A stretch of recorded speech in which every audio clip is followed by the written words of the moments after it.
প্রথমেই এক দেশ এক ভোট নিয়ে আজকে সরব মমতা বন্দ্যোপাধ্যায়। স্বাধীন আবেগে শান মমতা বন্দ্যোপাধ্যায়ের, দেখুন। देश के बचाओ, देश के बचाओ, देश के बचाओ। मोदी खा लेगा, मोदी खा लेगा, मोदी खा लेगा। देश के यदि स्वाधीन रखते होए, अगर देश को आजादी का रक्षा करना है तो बीजेपी हटाओ, देश बचाओ। কোচবিহারে মানুষের স্বাধীনতার আবেগ উস্কে বিজেপির বিরুদ্ধে ভোটের ডাক দিলেন মমতা বন্দ্যোপাধ্যায়। কোচবিহারের অনেকেই পৃথক রাজ্যের দাবিতে বারবার সরব হয়েছেন, স্বাধীনতার কথা বলে বারবার আন্দোলন করেছেন। সোমবার সেই কোচবিহারে দাঁড়িয়েই স্বাধীনতাহীনতার আশঙ্কা প্রকাশ করেন তৃণমূল নেত্রী। বলেন, দেশকে স্বাধীন রাখতে হলে কেন্দ্র থেকে বিজেপিকে সরান। সারা ভারতবর্ষ আজ বুঝতে পেরেছে, আপনারাও বুঝুন। देश के यदि स्वाधीन रखते होए, अगर देश को आजादी का रक्षा करना है तो बीजेपी हटाओ, देश बचाओ। आज की इतिहास गुलिয়ে দিয়েছে, ভূগোল গুলিয়ে দিয়েছে। খুব সাংঘাতিক সিচুয়েশন দেশের। অনেকদিন ধরে বিজেপি ওয়ান নেশন ওয়ান ভোটের কথা বলছে। 24-এর ইস্তেহারেও স্থান পেয়েছে ওয়ান নেশন ওয়ান ভোট। এদিন এই প্রসঙ্গ তুলেও স্বাধীনতা হারানোর আশঙ্কা প্রকাশ করেন Mamata. One nation one election মানে দেশে আর নির্বাচন হবে না, ফেডারেল স্ট্রাকচার থাকবে না, রাজ্যগুলো থাকবে না, দেশে নির্বাচন হবে না। এটা স্বৈরাচারী একনায়কতন্ত্রে সন্ত্রাস যুক্ত স্বৈর সন্ত্রাস সরকার তৈরি হবে। One leader one nation, one leader one ভাষণ, ওয়ান লিডার ওয়ান খানা। উনি যা বলবেন তাই হবে। কোচবিহারের পাশের জেলা আলিপুরদুয়ারে গিয়েও এই একই সুরে সরব হন মমতা বন্দ্যোপাধ্যায়। आम अगर किसान के लिए 26 दिन हंगर स्ट्राइक कर सकता है तो आपका ऑफिस में भी हम 52 दिन, आपका उधर में भी हम बोल सकता है।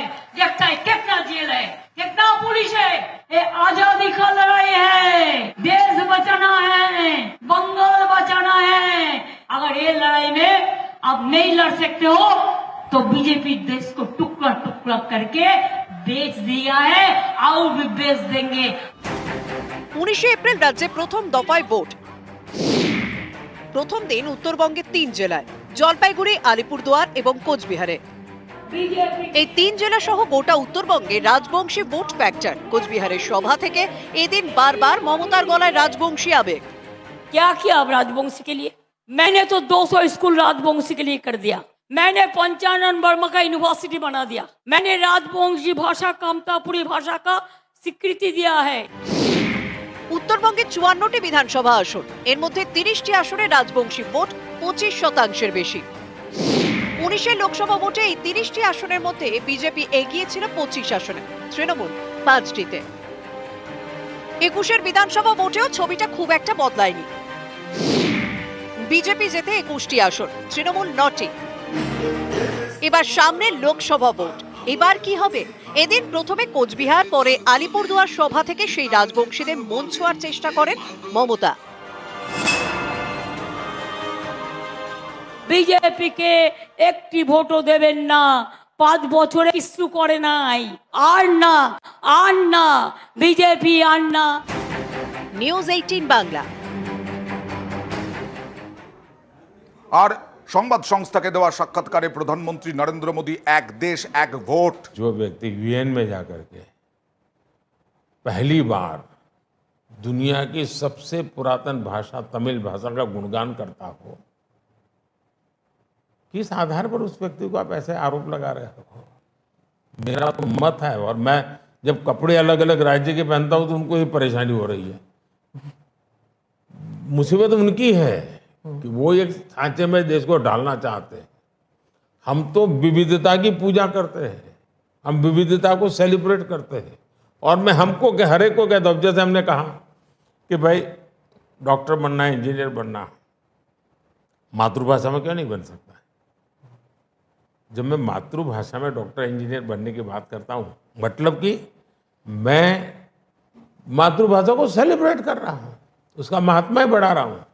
मुझे ये अभी ये गेमिंग वाले सब बच्चों के साथ बैठा था, तो उनमें से किसी ने पूछा कि हमारे लिए कोई संदेश, तो ऐसे मैंने कहा एक काम करो, अब जब भी आप हस्ताक्षर कहीं करेंगे, सिग्नेचर करेंगे, अपनी मातृभाषा में सिग्नेचर करो, इतना तो गर्व करो। अब मैं तो विविधता को लाने की कोशिश कर रहा हूं, अब उनको आरोप लगाने हैं, क्या करेंगे। হলদিয়ায় অভিষেক বন্দ্যোপাধ্যায়ের বৈঠক ছিল, সেখানে পরিষ্কার করে দিলেন যে পুরস্কার তিরস্কারের দাওয়াই, অর্থাৎ ভোটে যা ফল হবে তার উপরে নির্ভর করবে নেতাদের ভবিষ্যৎ। কথা বলবো প্রতিনিধি সুজিতের সঙ্গে। সুজিত, কি দাওয়াই দিলেন অভিষেক বন্দ্যোপাধ্যায়, কি বুঝিয়ে দিলেন?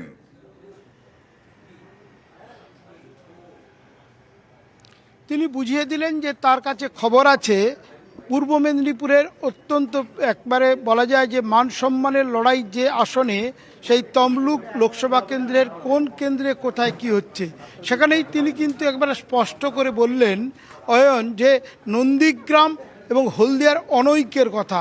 সেই অনৈক্য যে আসন্ন নির্বাচনে বেগ দিতে পারে দলকে, সে কথা মাথায় রেখে অভিষেক বন্দ্যোপাধ্যায় সাফ জানিয়েছেন যে বুথ থেকে বিধানসভা, অঞ্চল থেকে ব্লক, সব জায়গায় কিন্তু ভোটের রেজাল্টের উপর নির্ভর করবে। সে বিধায়ক হতে পারে কিংবা পঞ্চায়েতের প্রধান হতে পারে, ব্লক সভাপতি হতে পারে, অঞ্চল সভাপতি, সবার ভবিষ্যৎ অর্থাৎ পদে থাকা না থাকা, এমনকি কাউন্সিলর, যেখানে হলদিয়ায় ভোট হচ্ছে সেখানে কেউ কাউন্সিলর নেই, অর্থাৎ কাউন্সিলরে কে টিকিট পাবেন তার রেজাল্টের উপর নির্ভর করছে কার উপর দায়িত্ব আছে। এবং এটাও বলেছেন নন্দীগ্রামে অনৈক্য রয়েছে, হলদিয়ায় অনৈক্য রয়েছে, এবং সেখানে হলদিয়ায় কাকে দায়িত্ব দেওয়া হচ্ছে, কে সহযোগিতা করছে না, কেন করছেন না, সবকে দায়িত্ব নিয়ে করতে হবে। কারণ তিনি একথা বলেছেন দক্ষিণপন্থী দলে একটা বিরোধ মনোমালিন্য থাকে, কিন্তু ভোট এলে ঝাঁপিয়ে পড়তে হয়। সেই ঝাঁপিয়ে পড়া যদি না যায় তাহলে শুভেন্দুর জেলা, নন্দীগ্রামের জেলায় যে রেজাল্টের উপর প্রভাব পড়বে সেটা কিন্তু তিনি একেবারে রেয়াত করবেন না। সেখানে কিনা পুরস্কার তিরস্কার নীতি, ভালো করলে তুমি পুরস্কার নাও, অর্থাৎ সাংগঠনিক পদে ভালো তোমার উত্তরণ, নইলে খারাপ ফল মানে তোমাকে শাস্তির মুখে পড়তে হবে। ধন্যবাদ সুজিত। অভিষেক বন্দ্যোপাধ্যায় কি বললেন দেখাবো। দুটো যে লোকসভা আসন, আমরা কাঁথি থেকে কাউকে ডাকিনি, কেননা মূলত আজকে তমলুকের যে নবগঠিত নির্বাচন কমিটি হয়েছে এবং এই জেলার সাংগঠনিক কমিটিকে নিয়ে বৈঠক ছিল, কয়েকটা জায়গায় যেখানে আমাদের কিছু সমস্যা ছিল ইন্টারনাল, সেগুলো নিয়ে বিস্তারিত আলোচনা হয়েছে। আমি প্রত্যেকটা এমএলএর সাথে আলাদা করে কথা বলেছি। পরবর্তীকালে প্রায় 200 জন ছিল, সেখানে বিস্তারিত প্রত্যেকটা ব্লক ধরে ধরে আলোচনা হয়েছে এবং তৃণমূল কংগ্রেস 21-এ এই জেলায় যা ফল করেছিল তার থেকে ভালো ফল। উত্তরবঙ্গের তিনটি জেলায় মিনি টর্নেডোতে তছনছ হয়ে যায়, লন্ডভন্ড হয়ে যায়, তা নিয়ে এখনো রাজনৈতিক তরজা চলছে। নির্বাচন কমিশন অনুমতি দেয়নি, তাই বাড়ি তৈরি করা যাচ্ছে না ক্ষতিগ্রস্তদের, এমনটাই দাবি তৃণমূলের। কিন্তু আজকে শুভেন্দু দাবি করলেন যে না, নির্বাচন কমিশন 9 এপ্রিলই ঘোষণা করে দিয়েছে বাড়ি তৈরির কথা। দেখুন এ নিয়ে তরজা।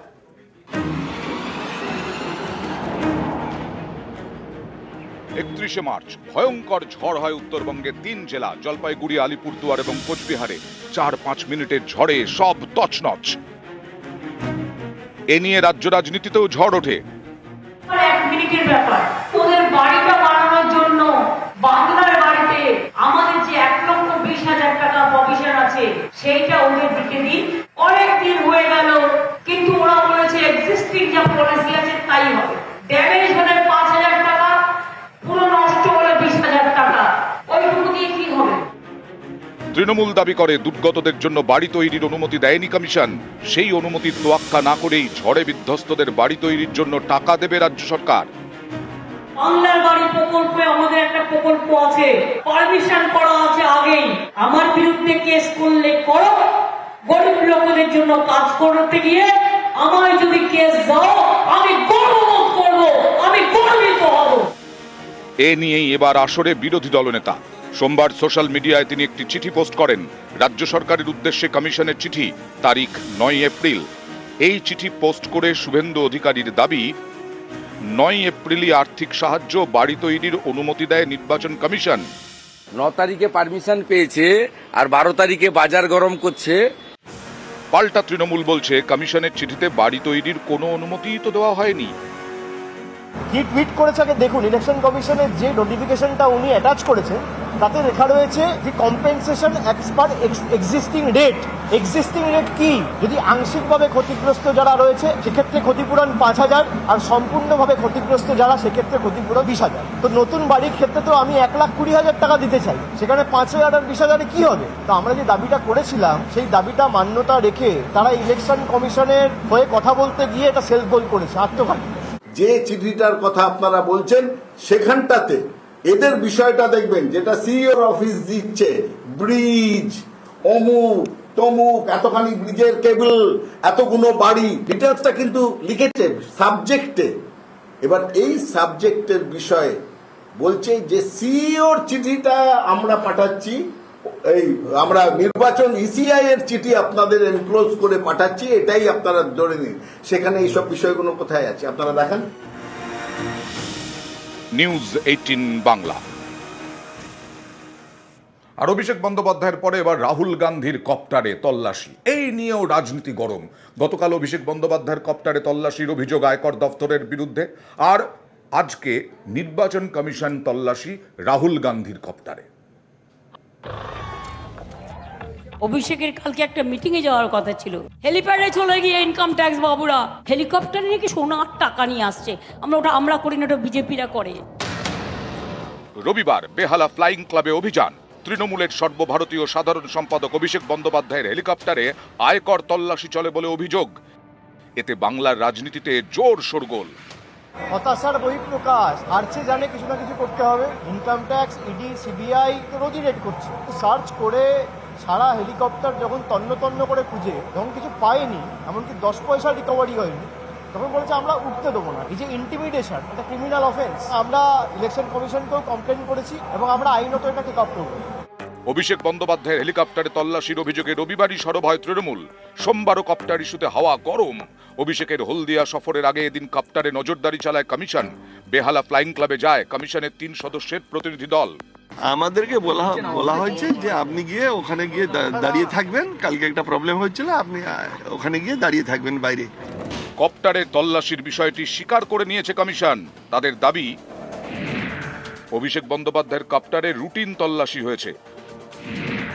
ভোটের মুখে সব এয়ারফিল্ড এবং হেলিপ্যাডে নজর রাখার জন্য জেলা শাসক এবং পুলিশ সুপারদের নির্দেশ দেওয়া হয়েছে।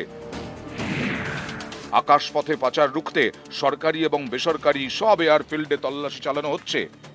শুনুন, যেদিনকে ইলেকশন কমিশন ফুল বেঞ্চ পিসি করেছিল না দিল্লিতে, সেদিনই তারা বলেছিল যে এবারে স্পেশালি রাজনৈতিক দল এবং নেতারা যে হেলিকপ্টার এবং চার্টার ফ্লাইট ব্যবহার করবেন সেখানে তল্লাশি করা হবে এবং সেটা ইনকাম ট্যাক্স ডিপার্টমেন্টকে দায়িত্ব দেওয়া হয়েছে। এটা রিকল করুন। অতএব ন্যাচারালি দেশের আইন সবার জন্য সমান, দেশের আইন আলাদা হতে পারে না। আপনারও একটা ভোট, ভারতবর্ষের রাষ্ট্রপতির একটা ভোট। তৃণমূলের পাল্টা দাবি, ভোটের মুখে সব রকম কেন্দ্রীয় এজেন্সিকে রাজনৈতিকভাবে ব্যবহার করছে বিজেপি। আজকে গণতন্ত্রটাকে তো আপনারা জেলখানা তৈরি করে দিয়েছেন। ভারতবর্ষের গণতন্ত্রকে নিয়ে যে স্বৈরাচারী খেলা আপনারা করছেন, সবার দুয়ারে ইডি পাঠিয়ে দিচ্ছেন, সিবিআই পাঠিয়ে দিচ্ছেন, ইনকাম ট্যাক্স পাঠিয়ে দিচ্ছেন, এনআইএ পাঠিয়ে দিচ্ছেন। অভিষেকের কালকে একটা মিটিং এ যাওয়ার কথা ছিল, হেলিপ্যাডে চলে গিয়ে ইনকাম ট্যাক্স বাবুরা হেলিকপ্টারে নাকি সোনার টাকা নিয়ে আসছে। আমরা করি না, ওটা বিজেপিরা করে। সোমবার কংগ্রেস নেতা রাহুল গান্ধীর হেলিকপ্টারেও তল্লাশি চালায় নির্বাচন কমিশন। তামিলনাড়ুর নীলগিরিতে প্রচারে গিয়েছিলেন রাহুল, তাঁর কপ্টারে তল্লাশি চালান কমিশনের প্রতিনিধিরা। হেলিকপ্টার চেক ইনটা তো মহা অপরাধ নয়, আমাদের গাড়িও চেক হয়। না রাহুল গান্ধী কেন, যে কোনো গান্ধী হতে পারে, মোদিরও করা উচিত বলে মনে করি, শুধু রাহুল গান্ধী কেন। নির্বাচন কমিশন যদি মনে করে যে কোনো হেলিকপ্টার চেক করা দরকার, টাকা আছে, ড্রাগ আছে, মদ আছে, দেখে নিতে পারে, কিন্তু পাশাপাশি মোদি এবং বিজেপির হেলিকপ্টার সেগুলোকেও দেখা উচিত, একতরফা হওয়াটা উচিত না। নিউজ 18 বাংলা। উদয়ন গুহ বিজেপিতে যোগ দিতে চেয়েছিলেন, এমনই বিস্ফোরক দাবি শুভেন্দু অধিকারীর। 21-এর ভোটের আগে উদয়ন গুহ নাকি বিজেপিতে যোগ দিতে চেয়েছিলেন, এমনটাই দাবি শুভেন্দু অধিকারীর। আর পাল্টা তীব্র কটাক্ষ উদয়ন গুহ। 21 সালে ভোটের আগে এই উদয়ন গুহ আমার হাত ধরেছিল বিজেপিতে যোগদান করবে বলে। 2021 ফেব্রুয়ারি মাস বিদায়ী সাংসদ সুনীল মণ্ডলের সল্টলেকের সরকারি ফ্ল্যাটে বলে দিয়ে গেলাম, অস্বীকার করতে পারেন করুন, উদয়ন গুহ আর বিশু এ দুজনের জন্য বিজেপির দরজা চিরদিনের জন্য বন্ধ থাকবে। শুভেন্দু অধিকারীকে চ্যালেঞ্জ দিয়ে আমার রেটটাকে আমি কমাবো না, যে সেই সময় বিজেপির প্রার্থীর হয়ে দিনহাটায় সভা করতে এসেছিল, সেইবার এই কথাটা তো তখন তো একদম ফ্যাক্টরি ফ্রেশ, হাতে গরম। তো সেই সময় এই কথাটা না বলে আজকে 3 বছর বাদে এই কথাটা আসছে কেন? এমন একটা লোকের হাতে ধরে বিজেপিতে যোগ দেওয়ার কথা বলা হচ্ছে, ও নিজে পা ধরে, লোকের পা ধরে বিজেপিতে গেছে, টাকা নিচ্ছে প্রকাশ্যে, তার ছবি দেখা গেছে, সেখান থেকে নিজেকে বাঁচাবার জন্য সে বিজেপিতে যোগ দিয়েছে। আর আমি দেবতার কাছে যদি প্রার্থনাই করতে হয় তাহলে পুরোহিতের মাধ্যমে যাবো কেন, সরাসরি দেবতার কাছে যাবো। এই তৃণমূল কংগ্রেসের এক কর্মী গো ব্যাক স্লোগান দিয়েছিলেন অধীর রঞ্জন চৌধুরীকে, তাকে নাকি মারার চেষ্টা করেছিলেন, গায়ে হাত দেওয়ার চেষ্টা করেছিলেন অধীর চৌধুরী, এমনটাই অভিযোগ ছিল। আজকেও বাসাবাড়িতে গো ব্যাক স্লোগান শুনতে হলো অধীর চৌধুরীকে, এবং তৃণমূল কর্মীরাই এই গো ব্যাক স্লোগান দিয়েছেন এমনটাই অভিযোগ। অধীরের গাড়ি লক্ষ্য করে গো ব্যাক। মুর্শিদাবাদের এটা বাসাবাড়ি গ্রাম।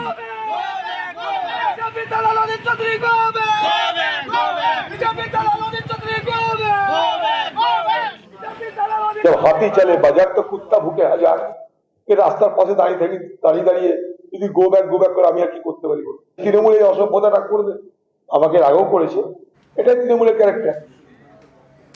আর বীরভূমে তৃণমূল প্রার্থী শতাব্দী রায় আজকে একটি পঞ্চায়েত এলাকায় গিয়েছিলেন, সেখানে জল নেই, কল নেই। পঞ্চায়েতের সদস্যদের বিরুদ্ধে অভিযোগ করলেন গ্রামবাসীরা, দীর্ঘ কয়েকদিন ধরেই জল পাচ্ছেন না, কলও নেই। তৃণমূল পঞ্চায়েত সদস্যরা 5 জনের নামে অভিযোগ করলেন গ্রামবাসীরা শতাব্দী রায়ের কাছে। সাঁইথিয়ার বাতাসপুরের ঘটনা।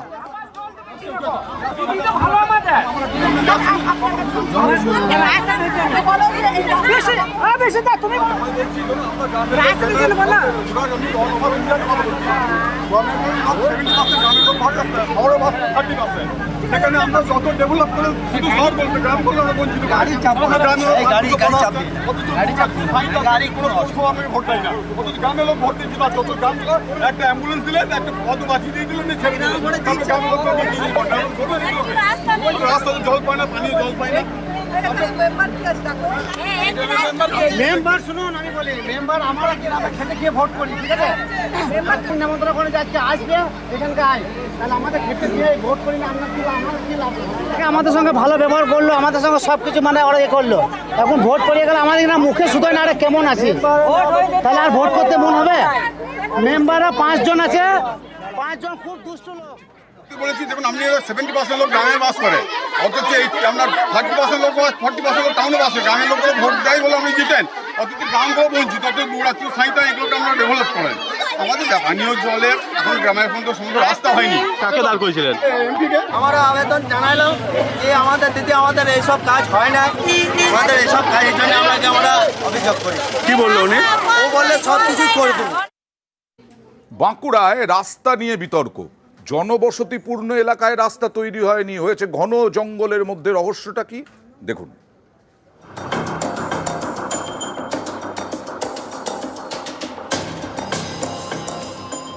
বাঁকুড়ার আন্দারথল পঞ্চায়েত এলাকার নতুন গ্রাম। কয়েক মাস আগে গ্রামে পাকা রাস্তার কাজ শুরু হয়, কিন্তু শেষ হয়নি। পাশের পাহাড়পুরে নতুন রাস্তা হয়েছে, এমন জায়গায় যেখানে কেউ থাকে না। এখানে রাস্তা করা হয়েছে গ্রামবাসী এবং আন্দারথল গ্রাম পঞ্চায়েতের উপপ্রধান বলছেন কারুকে কিছু পাইয়ে দেওয়ার কারণে। কেন না, বিস্তীর্ণ এই মাঠ এলাকাতে রাস্তার কোনো প্রয়োজনই নেই, সেখানেই হয়েছে রাস্তা। এই রাস্তাটার বদলে অন্য কোথাও রাস্তা করে দিয়েছে, ওর ঠিকাদার কন্ট্রাক্টর মাপ নিয়ে গেল, তারপর থেকে আর কোনো আসেই না, এখানে কোনো মাপ ঝুপ হয় না। রাস্তাটা বহুত দিন ধরে খারাপ হয়েছে, গ্রামের সব রাস্তা হয়ে গেছে, এই রাস্তাটা ছাড়া। গ্রামবাসীদের অভিযোগ, প্রমোটারের সঙ্গে আঁতাতের জেরে জঙ্গলের মধ্যে রাস্তা তৈরি করেছেন ঠিকাদার, যাতে জমির দাম বাড়ানো যায়। এখানে ওদের ওই যে নেতারা, লোকাল নেতারা এই কাজটা করিয়েছে, তাদের এই জমিগুলো তাদের রিলেটিভের জমিগুলো আছে, যাতে এই জমির ভ্যালুয়েশন বাড়ে, হয়তো নিশ্চিত, নচেত টাকা খেয়েছে কন্ট্রাক্টর। এখানে এই রাস্তার কোনো প্রয়োজন নেই, কোনো বসতে নেই, আপনি পুরোটা দেখতে পারেন। একই অভিযোগ তুলেছেন স্থানীয় গ্রাম পঞ্চায়েতের উপপ্রধান। তাঁর নিশানায় ঠিকাদার এবং পঞ্চায়েত সমিতি। রাস্তা তৈরির দুর্নীতি নিয়ে সরব হওয়ায় তাকে হুমকি দেওয়া হয় বলে অভিযোগ তৃণমূল পরিচালিত পঞ্চায়েতের উপপ্রধানের। কিছু লোকের জমির দাম বৃদ্ধি করার জন্য ওই রাস্তাটি তৈরি করা হয়েছে। ওখানে কোনো রাস্তা ছিল না, একবারে নিউ রাস্তা করা হয়েছে। কন্ট্রাক্টর আমাকে ফোনে হুমকি দিচ্ছে, আপনাকে মারপিট করব এবং আপনাকে দরকার হলে মার্ডার করে দেবো, এইসব হুমকি দিচ্ছে সঞ্জয় ঘোষ ওই কন্ট্রাক্টর। যে আমরা যে রাস্তার কাজ শুরু হয়েছে সেই রাস্তার আমরা যতটা প্রয়োজনীয় রাস্তা পাবো সেই রাস্তার কাজ হবে। যদি কোনো জায়গায় রাস্তা অপ্রয়োজনীয় হয়, কোনো রাস্তা ব্যক্তি মালিকাধীন হয়, সেখানে কাজটা হবে না। উনি অভিযোগ দায়ের করেছেন নাকি, কিন্তু উনি কিন্তু আমার সাথে কোনো যোগাযোগ করেননি। আমি ওনার সাথে যোগাযোগ করব, ব্যাপারটা নিয়ে খোঁজ খবর নেব। যেটা সাধারণ মানুষ ব্যবহার করতে পারবে, যে জায়গাটা প্রয়োজনীয় ছিল সেই জায়গাটা না করে ওই জায়গাটা করে, পরিষ্কার বোঝা যাচ্ছে তৃণমূল নেতারা ওই প্রমোটারদের এখানে টাকা খেয়ে এই কাণ্ডটি ঘটিয়েছে। 20 আসনের আন্দারথল গ্রাম পঞ্চায়েতের 10টি আসন তৃণমূলের। সংরক্ষণের গেরোয়ে পঞ্চায়েত প্রধান বিজেপির। রাস্তা বিতর্কে পঞ্চায়েতের বিজেপি প্রধানের কাঁধেই দায় চাপিয়েছে তৃণমূল পরিচালিত পঞ্চায়েত সমিতি। আন্দারথল গ্রাম পঞ্চায়েতের প্রধান তো ভারতীয় জনতা পার্টি, বিজেপির প্রধান। এবারে যদি বিজেপির প্রধানের সাথে কোনো কারণে কোনো যোগসাজশ করে কোনোভাবে কিভাবে গেছে সেটা তো আমি বলতে পারবো না, আমার খোঁজ নিয়ে দেখতে হবে। ভোটের মুখে রাস্তা নিয়ে রাজনীতির হাওয়া গরম। অন্যদিকে রাস্তার দাবিতে রাস্তায় গ্রামবাসীরা। গ্রামে পাকা রাস্তার দাবিতে তারা বিক্ষোভ দেখান। বাঁকুড়া থেকে প্রিয়ব্রত গোস্বামী, নিউজ 18 বাংলা। রাজনীতির গরমই শুধু নয়, প্রকৃতির গরম, তীব্র গরম, প্রচন্ড গরম। আর সেই গরমের মধ্যে ভোট প্রচার তো করতে হবে। ভোট যে বড় বালাই। মিঠুন চক্রবর্তী আজকে মনোজ টিগ্গার সমর্থনে তিনি ভোট প্রচার শুরু করলেন, কিন্তু এত গরম, এত চাঁদি ফাটা রোদ, তিনি আর প্রচার করতে পারলেন না। অসুস্থ হয়ে পড়লেন মিঠুন চক্রবর্তী। তিনি প্রচার থেকে সরে দাঁড়ালেন, কারণ তীব্র রোদ, প্রচন্ড গরম, আরো গরম বাড়বে। কলকাতাতেও 40-এর কাছাকাছি যাবে। এরপরে মনোজ টিগ্গা নিজে হেঁটে প্রচার শুরু করলেন, কিন্তু সেই মনোজ টিগ্গাও একেবারে অসুস্থ হয়ে পড়লেন। আবার বলছি, তীব্র গরম, প্রচন্ড রোদ, চাঁদি ফাটা রোদে হাঁটা এ অসম্ভব। গরমে অসুস্থ হয়ে পড়লেন মনোজ টিগ্গা, বিজেপি প্রার্থী।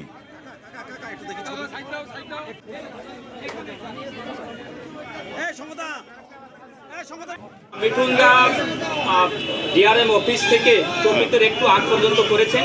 একটু ওনার একটু বলতে পারি যে সার্ভে উনি জানেন যে কিছুদিন আগে অসুস্থ ছিলেন, তাই উনি নেমে গেলেন। আমি পুরোটাই কভার করেছি।